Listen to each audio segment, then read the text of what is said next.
ఇవాళ బీజేపీ రాష్ట్ర విస్తృత స్థాయి కార్యవర్గ సమావేశం నిర్వహించనున్నారు. శంషాబాద్ మల్లికా కన్వెన్షన్లో జరగనున్న సమావేశానికి ముఖ్య అతిథిగా కేంద్ర మంత్రి ధర్మేంద్ర ప్రధాన్ హాజరు కానున్నారు. అలాగనే రాష్ట్ర ఇన్ఛార్జీలు సునీల్ బన్సల్, తరుణ్ చుగ్లు కూడా హాజరు కానున్నారు. ఎంపీలు, ఎమ్మెల్యేలు, కార్పొరేటర్లు, పదాధికారులతో పాటు పార్టీ ముఖ్య నాయకులు కూడా ఈ సమావేశంలో హాజరు కానున్నారు.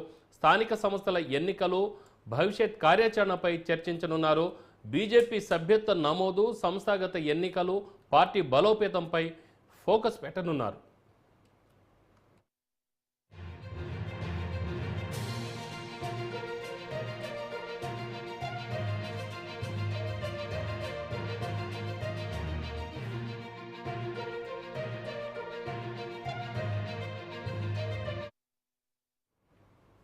దీనిపై మరింత సమాచారం మా ప్రతినిధి రాజు న్యూస్ డెస్క్ నుంచి లైవ్లో అందిస్తారు. రాజు. రామారావు, ఈరోజు బీజేపీ రాష్ట్ర విస్తృత స్థాయి కార్యవర్గ సమావేశం హైదరాబాద్లో మరికొద్ది సేపట్లో ప్రారంభం కానుంది.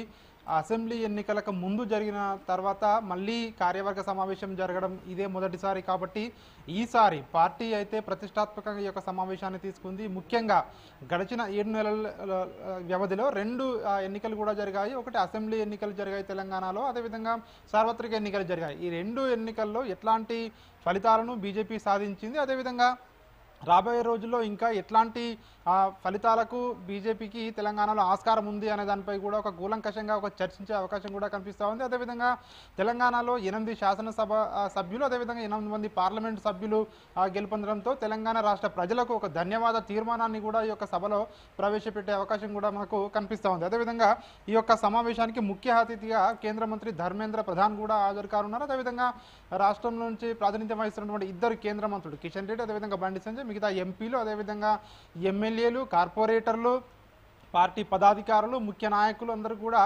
పాల్గొనబోతా ఉన్నారు. శంషాబాద్లో ఉన్నటువంటి మల్లికా కన్వెన్షన్లో ఈ యొక్క పార్టీ విస్తృత స్థాయి సమావేశం జరగబోతా ఉంది. ఇప్పటికే దీనికి సంబంధించి ఏర్పాట్లన్నీ కూడా పార్టీ యొక్క నాయకులు నిన్నటి నుంచి కూడా ఆ ఏర్పాట్లను పర్యవేక్షించడం జరిగింది. ఇప్పటికే కేంద్ర మంత్రి ధర్మేంద్ర ప్రధాన్ కూడా రావడం జరిగింది హైదరాబాద్కి. మరికొద్ది సేపట్లోనే ఆయన అక్కడికి సమావేశానికి చేరుకొనున్నారు. దీనిలో ముఖ్యంగా మనం చూసుకున్నట్టయితే స్థానిక సంస్థల ఎన్నికలు త్వరలోనే రానున్నాయి కాబట్టి స్థానిక సంస్థల ఎన్నికలను కేడర్ను సిద్ధం చేయడం, అదేవిధంగా మెజారిటీ స్థానాలు సాధించుకోవాలనే లక్ష్యంతో బీజేపీ అయితే చూస్తూ ఉంది. మనం చూసాము గతంలో 2019లో జరిగినటువంటి సార్వత్రిక ఎన్నికల్లో కావచ్చు, అదే 2019లో జరిగినటువంటి ఎన్నికల తర్వాత జరిగినటువంటి స్థానిక సంస్థల ఎన్నికలు కావచ్చు, ఆ ఎన్నికల్లో బీజేపీ అనుకున్నంత ఏదైతే స్థానాలు సాధించలేదు. గతంలో కంటే ఈసారి బీజేపీకి రాష్ట్రంలో ఇటు ఎమ్మెల్యేలు కావచ్చు, ఇటు ఎంపీలు కావచ్చు అత్యధిక స్థానాలు రావడంతో ఈసారి స్థానిక సంస్థల ఎన్నికలపై ప్రధానంగా బీజేపీ దృష్టి కేంద్రీకరించింది. ఎందుకంటే గ్రామ స్థాయిలో బలోపేతమైతే వచ్చే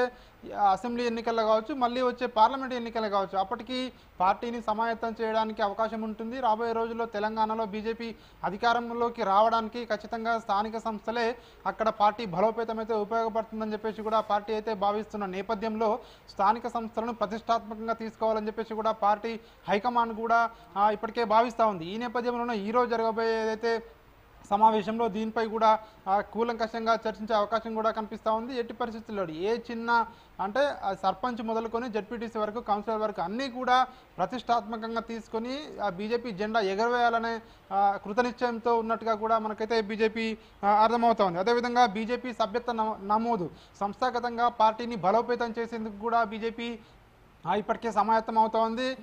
ఇప్పటికే ఇటు కాంగ్రెస్ పార్టీ కావచ్చు, ఇటు బీఆర్ఎస్ పార్టీ కావచ్చు బీజేపీని పదే విమర్శిస్తూ ఉంటారు. కేవలం బీజేపీ అనేది పట్టణ పార్టీ, అదేవిధంగా దీనికి సరైన క్యాడర్ కూడా లేదు అని చెప్పేసి ఏదైతే విమర్శలు ఉన్నాయో బీజేపీ దానిపై కూడా కేంద్రీకరించింది దృష్టి.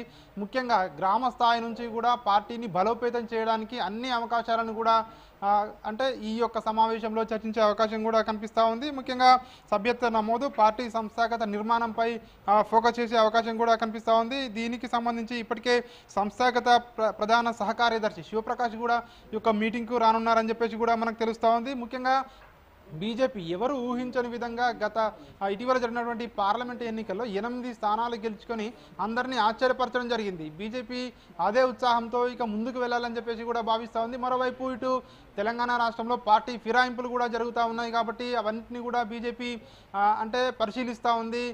ఇక బీఆర్ఎస్ మనుగడ అనేది తెలంగాణలో ఇక ఇప్పటికీ అయితే బీఆర్ఎస్ ప్రభావం కూడా ఉండబోదు. అందులో ఎమ్మెల్యేలు అందరూ కూడా కాంగ్రెస్ పార్టీలోకి వెళ్తా ఉన్నారు కాబట్టి ఇక తెలంగాణలో ఆల్టర్నేటివ్ పార్టీగా బీజేపీ అవరించబోతా ఉంది. అదేవిధంగా ప్రధాన ప్రతిపక్ష పాత్రను కూడా ఈ యొక్క 4.5 సంవత్సరాల పాటు కూడా బీజేపీ పోషిస్తుందో అని చెప్పేసి ఒక ధీమా అయితే వ్యక్తం చేస్తూ ఉన్నారు. ఖచ్చితంగా 2028లో అధికారంలోకి రావడానికి ఉన్నటువంటి అన్ని అవకాశాలను కూడా బీజేపీ అయితే ఉపయోగించుకోవాలని చెప్పి కూడా చూస్తూ ఉంది. అందులో భాగంగానే ఈరోజు రాష్ట్ర కార్యవర్గ సమావేశాల్లో పలు కీలకమైన నిర్ణయాలు, పార్టీ బలోపేతం, అదేవిధంగా పార్టీలోకి ఇంకా ఎవరైనా ముఖ్య నాయకులు వస్తారా, అదేవిధంగా దానిపై కూడా అంటే చేరికలపై కూడా ఇది ఒక మీటింగ్లో చర్చించే అవకాశం అయితే మనకు కనిపిస్తూ ఉంది. Ramarao. Right Raju, thank you.